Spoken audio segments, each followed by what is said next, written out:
भाग 10 में शकुंतला के सौंदर्य की उपमा एक पेड़ से दी गई है जिसके किस्ले रक्त वर्ण वाले हैं, कोमल टहनियों के समान उसकी भुजाएं हैं और फूल के समान जिसका सौंदर्य है। ऐसी शकुंतला का वर्णन करते हुए राजा के वाक्य के खत्म होने के पश्चात अनुसूया कहती है, हला शकुंतले इयं स्वयंवर वधु सहकारस्य त्वया कृत नामधेया वन ज्योत्सना इति नवमालिका। अर्थात ये जो आम्र वृक्ष है इसकी स्वयंवर वधु जो नवमालिका लता है जिसका कि तुम्हारे द्वारा वन ज्योत्सना नाम रखा गया है, ए नाम विस्मृता अस्मि, क्या आप इसको भूल गई हो। शकुंतला कहती है, तदा आत्मानम अपि विस्मरिष्यामि, तब तो मैं अपने आप को भी भूल जाऊंगी। यदि मैं इसको भूल गई तो अपने आप को भी भूल जाऊंगी। उसका अर्थ यह है मैं इसको कभी नहीं भूल सकती।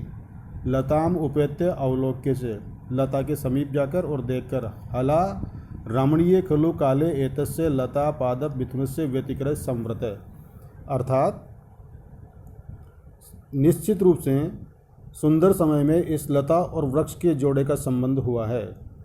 नव कुसुम यौवना वन ज्योत्सना, जो वन ज्योत्सना है वह नवीन पुष्प रूपी युवावस्था से युक्त है और स्निग्ध पल्लवतयो उपभोग क्षमय सहकार वृक्ष है। और आम्र का जो वृक्ष है वह अपने कोमल पत्तों के माध्यम से, कोमल पत्तों के कारण उपभोग के योग्य है। अर्थात इस समय लता का और आम्र वृक्ष का जो संयोग हुआ है अत्यंत ही सुंदर समय में हुआ है। इति पश्यन्ति तिष्ठति, इस प्रकार देखती हुई रुक जाती है। प्रेमवदा कहती अनुसूये जानासि किम शकुंतला वन ज्योत्सनाम अतिमात्रम पश्यति। आप जानती हो कि शकुंतला वन ज्योत्सना को इतना अधिक क्यों देख रही है। अनुसूया कहती न कलौ विभावयामि, मैं तो नहीं जानती। कथय आप बताइए।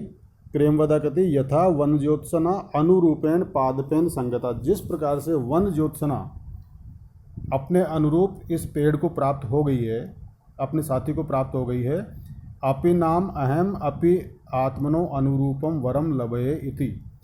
अर्थात इसी प्रकार से मैं भी अपने योग्य किसी वर को प्राप्त कर लूँ, ऐसी शकुंतला की इच्छा है। शकुंतला कहती है ऐसे नूनम तव आत्मगतो मनोरथ है, ये तो निश्चित रूप से तेरे मन की इच्छा है भाई, मेरे मन में ऐसा कुछ भी नहीं है। इति कलशम आवर्जयति, इस प्रकार से गड्ढे से जल सींचने का, पेड़ों में पानी देने का अभिनय करती है। राजा कहता है अपि नाम कुलपतेर इयम ऐसवर्ण क्षेत्र संभवासात। इस शकुंतला को देखकर ऐसा प्रतीत होता है कि ये कुलपति कण्व की असवर्ण क्षेत्र से उत्पन्न कन्या है, अर्थात ब्राह्मण वर्ण से स्त्री से उत्पन्न कन्या है। अथवा कृतम संदेहेन, अथवा इसमें संदेह करना व्यर्थ है। क्यों। राजा कहता है असंशयम क्षत्र परिग्रह क्षमा यद आर्यम अस्याम अभिलाषी में मन, सताम ही संदेह पदेषु वस्तुषु प्रमाणम अंतःकरण प्रवृत्तय। अर्थात ये जो शकुंतला है वह असंशयम, बिना किसी संशय के, क्षत्र परिग्रह क्षमा, किसी क्षत्रिय के द्वारा विवाह करने योग्य, ग्रहण करने योग्य है। क्यों।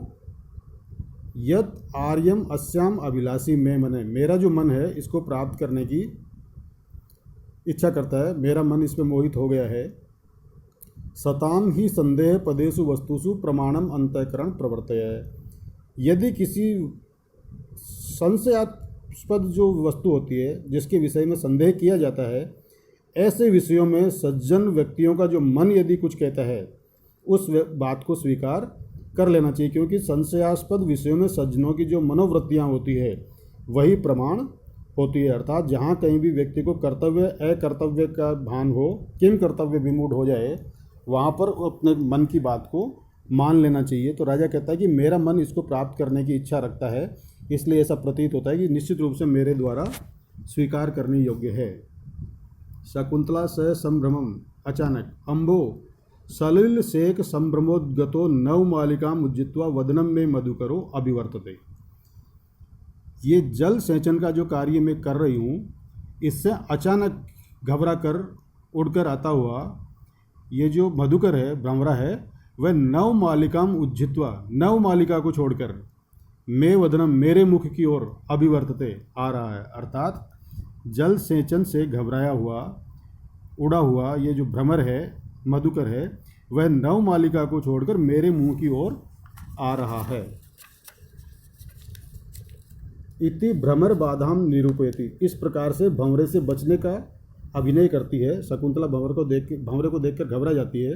राजा कहता सस्प्रहम विलोके, इच्छापूर्वक शकुंतला को देखकर, चलापांगाम दृष्टिम स्पर्शसी बहुसो वेपतुमतिम। भ्रमर को संबोधित करते हुए राजा कहता है वेपतुमति मतलब कांपती हुई, बहुसो मतलब बहुत ज़्यादा, दृष्टि मतलब दृष्टि को, चलापांगम जिसका अपांग भाग अत्यंत चंचल है, अर्थात चंचल नेत्र प्रांत वाली तथा भयवश कांपती हुई शकुंतला की दृष्टि को, बहुशो मतलब बार बार, स्पर्श से आप स्पर्श कर रहे हो अर्थात उसका आलिंगन कर रहे हो। रहस्याख्यायी स्वनसी मृदु करणांतिक्चर, गोपनीय बात को कहने वाले व्यक्ति की तरह कान के समीप जाकर बार बार तुम गुंजन करते हो, अर्थात गोपनीय बात को जिस प्रकार से व्यक्ति किसी के कान में जाकर कहता है, उसी प्रकार हे भ्रमर तुम इसके बार बार कान के पास जाकर गुंजन करते हो।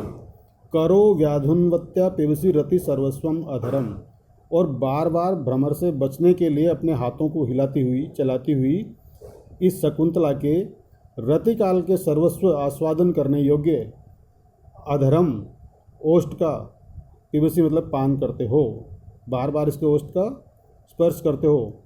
वयम तत्वान्वेषान मधुकर हतास त्वम खलु कृति। हे भ्रमर, हम तो तत्व का अन्वेषण करने के कार्य में व्यस्त होकर अपने अधिकार से वंचित हो गए, लेकिन तुम इसमें कृतार्थ हो गए, अर्थात शकुंतला से मिलने में, उसका आलिंगन करने में हम तो असफल हो गए लेकिन तुम सफल हो गए।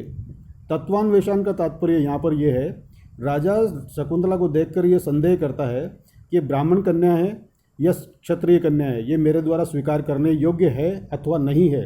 इस तथ्य का अन्वेषण करने में हम तो व्यस्त हो गए, लेकिन तुम अपने कार्य में चरितार्थ हो गए।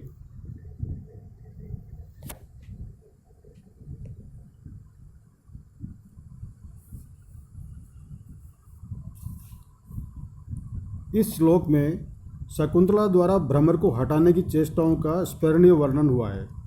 इसमें नायक दुष्यंत इच्छापूर्वक सोचता है कि वह भ्रमर भाग्यशाली है जिसने इस मुग्धा सुंदरी के अधर का स्पर्श कर लिया है। यह तो इसके द्वारा दोनों हाथों से रोके जाने पर भी नहीं रुका और कानों के पास जाकर रहस्याख्यान सा करता हुआ इसके चंचल नेत्रों का स्पर्श भी कर रहा है।